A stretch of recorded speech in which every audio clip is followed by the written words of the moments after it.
हरे भरे जंगल के किनारे एक शांत पेड़ पर चिंकी नाम की एक छोटी सी चिड़िया अपने परिवार के साथ रहती थी। चिंकी बचपन से ही समझदार और मेहनती थी। वह समय पर दाना चुनती, घोंसला ठीक रखती और अपने माता पिता का पूरा ध्यान रखती थी। लेकिन जैसे जैसे वह बड़ी हुई, उसके मन में एक अजीब सी तुलना जन्म लेने लगी। जब वह मोर को पंख फैलाकर नाचते देखती तो उसके मन में सवाल उठता, सब उसकी सुंदरता को क्यों देखते हैं, मेरी ओर कोई क्यों नहीं देखता। जब वह बाज को ऊंचाई में उड़ते देखती तो सोचती, काश मेरी उड़ान भी इतनी ताकतवर होती। और जब वह गिलहरी को फुर्ती से पेड़ों पर कूदते देखती तो उसके मन में जलन आ जाती। सबके पास कुछ खास है, मेरे पास क्या है? क्या कभी आपके मन में भी ऐसे सवाल आए हैं? धीरे धीरे यह तुलना चिंकी के काम पर असर डालने लगी। जो चिड़िया पहले सबसे पहले दाना ढूंढ लाती थी, अब देर करने लगी। जो हमेशा मुस्कुराती थी, वह अब चुप चुप रहने लगी। उसके साथ ही पूछते, तू इतनी खोई खोई क्यों रहती है? लेकिन चिंकी हर बार बस चुप रह जाती। क्या आपने कभी अपने मन की बात किसी से कहने के बजाय खुद ही दबा ली है? क्या दूसरों की तुलना ने कभी आपकी खुशी छीनी है? एक दिन जंगल में भयंकर तूफान आ गया। तेज हवा, मूसलधार बारिश और गड़गड़ाहट से पूरा जंगल कांप उठा। कई पेड़ गिर गए, घोंसले टूट गए और जानवर इधर उधर भटकने लगे। तितली के पंख बारिश में भीग गए और वह उड़ नहीं पा रही थी। गिलहरी का पेड़ गिर चुका था और वह ठंड से कांप रही थी। मोर की रंगीन पूंछ कीचड़ में फंस गई थी और वह असहाय सा खड़ा था। हर तरफ डर और अफरा तफरी थी।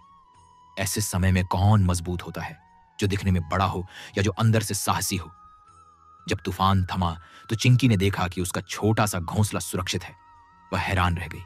तभी उसकी नजर उन सभी जीवों पर पड़ी जिनसे वह कभी जलती थी। आज वे सब मदद के मोहताज थे। उसके मन में एक सवाल उठा, क्या मेरी अहमियत सिर्फ मेरी तुलना से तय होती है या मेरे कर्म से?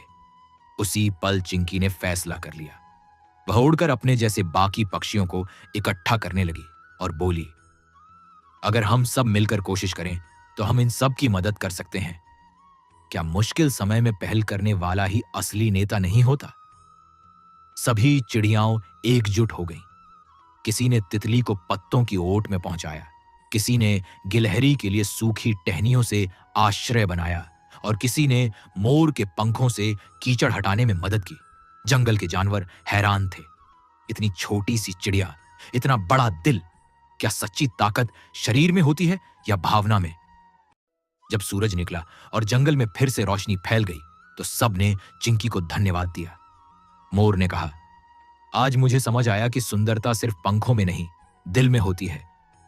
गिलहरी बोली, तू उड़ान में सबसे तेज नहीं, लेकिन तेरी सोच सबसे ऊंची है। और तितली मुस्कुराकर बोली, तू चमकती नहीं, पर तूने हमें फिर से जीना सिखाया।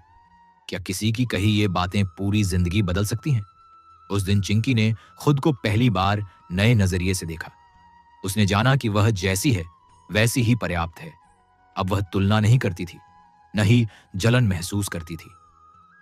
वह समझ चुकी थी कि हर जीव की अपनी भूमिका होती है और जब हम अपनी ताकत पहचान कर दूसरों की मदद करते हैं तभी हमारा असली मूल्य सामने आता है। क्या आप भी अपनी खूबियों को नजरअंदाज तो नहीं कर रहे? सीख यही है, दूसरों से तुलना हमें कमजोर बनाती है, लेकिन अपनी पहचान स्वीकार करना हमें मजबूत बनाता है। छोटा होना कमजोरी नहीं है, जो दिल से बड़ा होता है वही सच में बड़ा होता है। अगर ये कहानी आपको यह याद दिलाए कि आपकी भी कोई खास ताकत है तो इस वीडियो को लाइक करें। ऐसी और कहानियों के लिए चैनल को सब्सक्राइब करें और इसे उस इंसान तक जरूर शेयर करें जो खुद को कम समझता है।